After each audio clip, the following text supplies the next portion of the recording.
Thank you very much. I've already been introduced, so I'll only say once again that I represent CERT Poland, and we are a part of NASK. We focus on the safety for Internet users from a slightly different perspective. We look at malware, viruses, and safety of Internet users, not only young users. I will speak about botnets, viruses, malware, and things that we can encounter online if we're not careful enough. Children and young people are also exposed to such threats, to such danger. Maybe they are more trusting. They do not pay enough attention to dangerous aspects of using certain websites or certain applications. If we have viruses or malware in our computers, we usually think this is going to look like this. What we see here is a lot of malware, but malware applications do not want to disclose themselves. So this is not the type of screen we can see anymore. Usually, if we have malware on our computer, we have a standard screen or standard wallpaper. Malware applications can be more successful if they are able to hide within our operational system, if they do not become apparent and they can continue their activity. We are not going to give our computer for maintenance, ask the serviceman to clear the computer of malware, because we're simply not aware of the fact that it exists. And botnet, what is botnet? It's a network of computers infected with malware. What is the purpose of botnet? Well, the first of all, a perpetrator wants to deliver malware into computers of innocent users.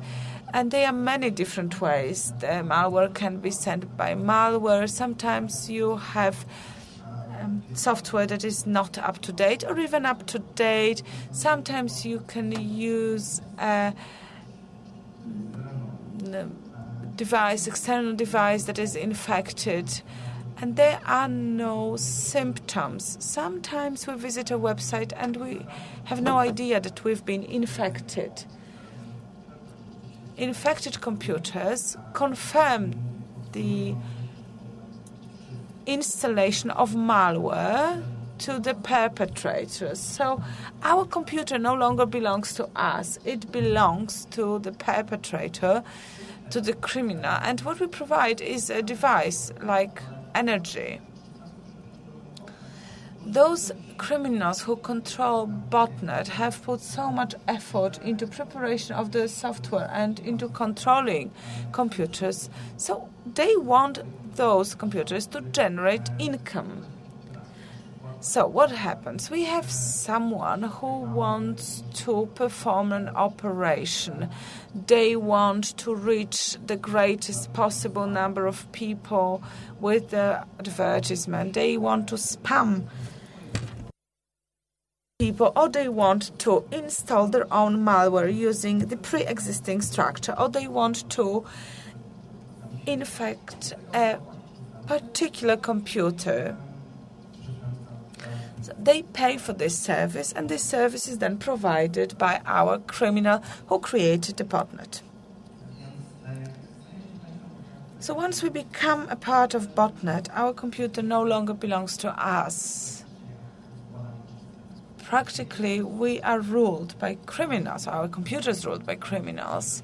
What can be the consequences? The consequences may be that our computer is used to send spam, to spam other users. This can be advertisements of shops or retailers that do not necessarily offer products, but certainly want to be paid for those products. We can lose money in an indirect manner, because if our computer is controlled by someone, if we log on to our bank account, those can be discovered by the person who controls the botnet, and a transfer can be made from our bank account into a bank account indicated by the criminal. Our computer is controlled in every aspect of its operation. So if we have a botnet of 1,000 computers around the world, they can effectively block a website, which is not possible to be done by a single computer. We can create a lot of traffic that would block a website. We can lose our files, our passwords, our logins. All this information is accessible to criminals. Criminals have access to all this data, and this data may be used in many different ways in order to blackmail us, because we have photographs of a special event on the hard drive of our computer, and we certainly not want our boss to know about it or to see any of these pictures. The criminal is able to control our email, so they can send unpleasant messages to our friends. They can influence our life. They can have impact on our relations with people. And another consequence may be that we unwillingly help criminals in their criminal operations. They can use our computers' power to generate income. So this is the information on botnet. And as for DNS structures, they are used by botnet, and they were prepared with a different purpose in mind. If we visit a website, we have an address. This address is usually difficult to memorize. These are numbers divided by dots. We created an infrastructure that makes it possible for us to memorize the website. So we have a website, which is then translated into an IP address of a computer that hosts this website. So it is irrelevant if we type in wp.pl or the numbers divided by dots that correspond to the IP address of this computer. But this also means that it is very easy to change this address. Today, if we type in wp.pl, we connect to a computer in Poland. But it can also be possible that after typing the same address, we connect to a computer in the US. It is also very convenient for creators of botnets, because if a computer has installed a software that connects to example.pl, example.com, to example.pl, botnets can change computers used by these websites. Of course, these websites can move quite easily. They can change the location of the servers. One day they are in Poland, another day they are in Russia, another day they are in the US. So it is much better to target domains rather than websites. So if we look at .pl, most of these are hosted by NASC in terms of mapping. Some of this control is, however, transferred to partners who sell them. Home.pl, Nazwa.pl, and many other websites offer sale of internet addresses or websites. Their position is privileged because they have the right to create new domain. They can change mapping. So criminals often try to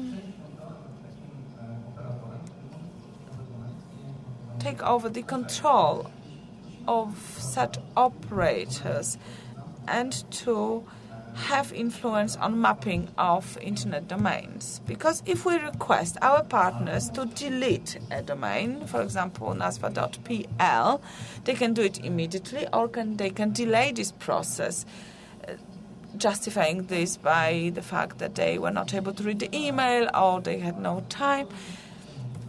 This is something that happens. If it happens now and then, we believe that this indeed is an accident or a coincidence. But if it happens on a regular basis, we have a suspicion that this process is delayed in order to assist criminals.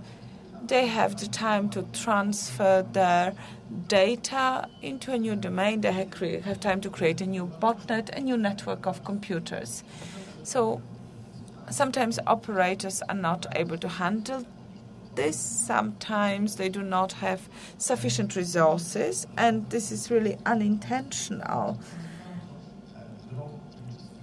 We have a name for such operators who cannot cope with this. We call it a rogue registrar. And we observed such a problem with PL domain, and domain Silver, located in the Seychelles Island, was our first rogue registrar. This company used to be a partner of NASK. However, in the second half of last year, we began to realize that we receive a lot of notifications about botnets that exist on domains registered by Domain Silver. Initially, they cooperated with us, however, with some resistance. When we looked at it closer, we realized that this company's sole purpose of existence was for criminals to be able to register their domains.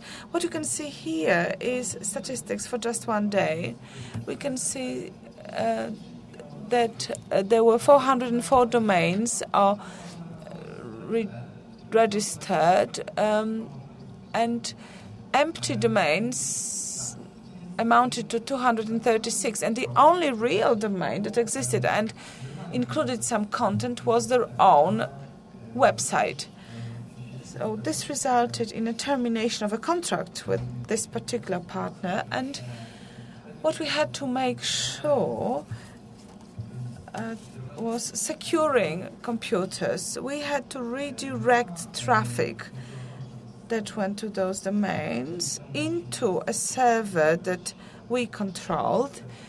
We could collect statistical data and information about computers that had been infected with malware by those criminals.